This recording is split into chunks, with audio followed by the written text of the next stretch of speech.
السلام عليكم ورحمة الله وبركاته. عليكم السلام ورحمة الله ايش وبركاته. بتسوي يا ابو علاء؟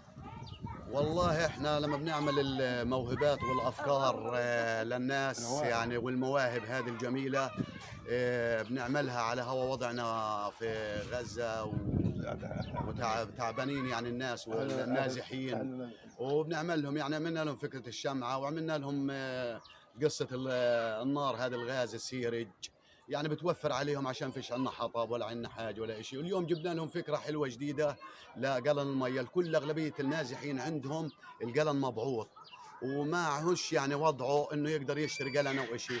جبت له فكره كيف يعني طريقه عمله مضمونه، يعني 100% مضمونه، وان شاء الله ما بتنقط بالمره.